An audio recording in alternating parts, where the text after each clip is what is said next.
제가 계속해서 주목하고 있던 비트마인의 이더리움 매입 행보가 정말 상상을 초월하는 수준으로 가속화하고 있습니다. 이번 주에만 두 번의 대규모 매수를 단행해서 총 보유량이 210만 개를 돌파했거든요. 그저께 캐시우드의 아크인베스트도 비트마인 주식을 3,900억 원 넘게 사들였다는 영상 전해드리기도 했는데요. 현재 이더리움 가격이 4,400달러 수준에서 거래되고 있는 상황에서 이들의 총 보유 가치는 무려 93억 달러, 우리 돈으로 13조 원에 육박합니다. 근데 중요한 건 9월 들어서 여러분들에게 매수 기회를 충분하게 주고 있는 이더리움이 드디어 오늘 오르기 시작했다는 건데요.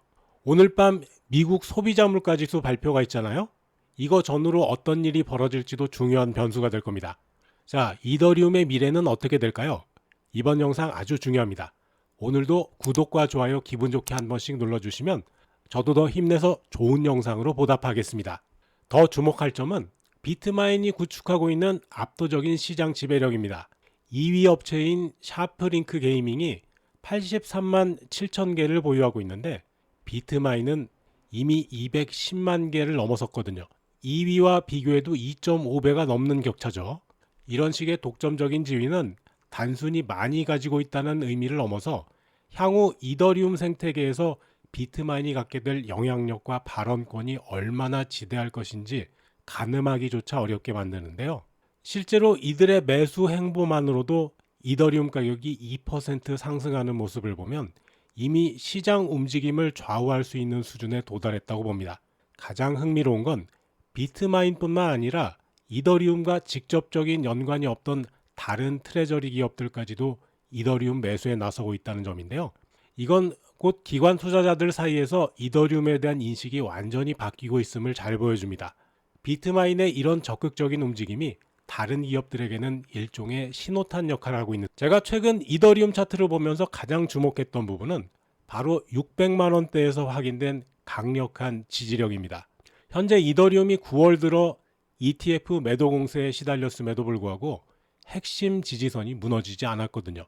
더 흥미로운 건 지금 강세 깃발형 패턴을 형성하면서 상승 돌파 가능성을 강하게 시사하고 있다는 점입니다. 무엇보다 제가 긍정적으로 평가하는 부분은 최근 기관 투자 패턴의 변화입니다.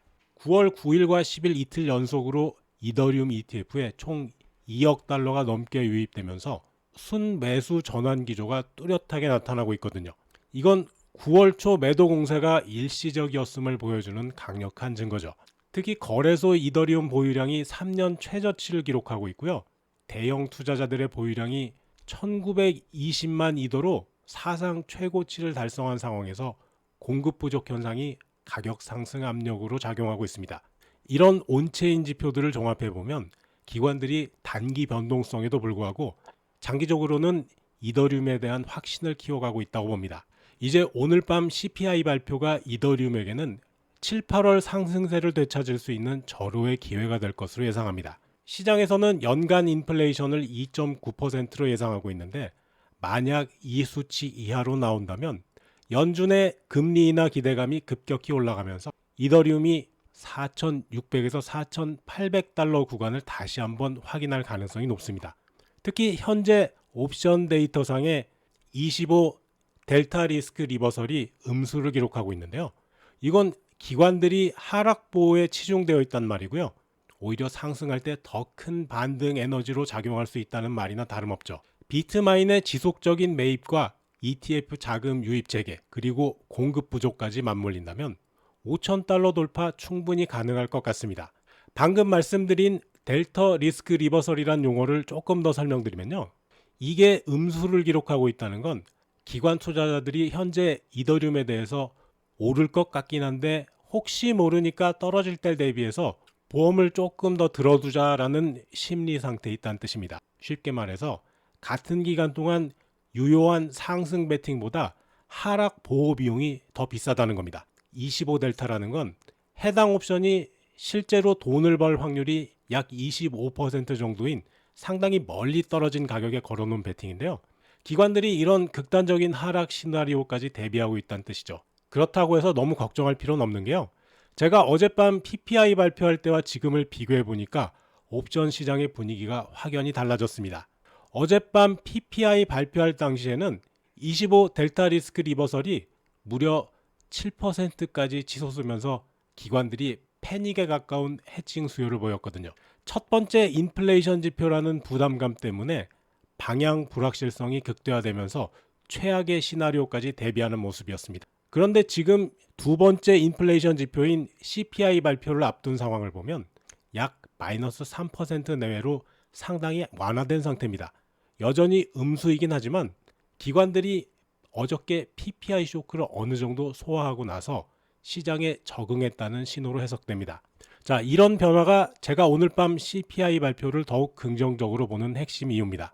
PPI 때는 위험도가 별 5개짜리 극단적인 상황이었다면 지금은 별 3개 정도의 약간 조심스럽지만 패닉은 아닌 상태거든요.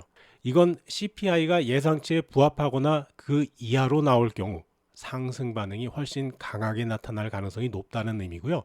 심지어 예상치를 소폭 상회하더라도 PPI 때만큼 극단적인 매도는 제한적일 것으로 예상합니다. 기관들의 CPI에 대한 기대치가 이미 일정 부분 반영된 상황에서 긍정적인 서프라이즈가 나온다면 그동안 쌓여온 과도한 해칭 포지션들이 일제히 청산되면서 오히려 폭발적인 상승으로 이어질 수도 있으니까 오늘 밤 한번 기대해 보시기 바라겠습니다. 자, 여러분의 투자금만 살아있다면 저와 AI 시스템이 여러분들 수익 만들어 드릴 거고요. 실패했던 분들도 다시 살려 드릴 겁니다. 제가 여러분들과의 소통방 운영하고 있죠. 최근 개편한 것은 이더리움이나 XRP 같은 시가총액 상위 종목과 테마성 단타 종목방인데요. 영상 하단 보시면 수익남과 함께 부자되기 링크 있죠. 이거 누르면 나오는 양식에서 맨 위쪽에 실시간 소통방 입장 체크하시고 아래쪽 빈칸에 여러분들 핸드폰 번호 남겨주시면 제가 연락드려서 구독자 성향에 따라서 알맞는 방에 넣어드리니까 다들 한번 들어와서 편안하게 수익 얻어가시기 바라겠습니다. 오늘 영상은 여기까지입니다. 시청해주셔서 감사하고요. 제 영상이 도움되셨다면 구독, 좋아요, 영상 알림 설정 꼭 눌러주세요. 여러분과 평생 함께 하겠습니다.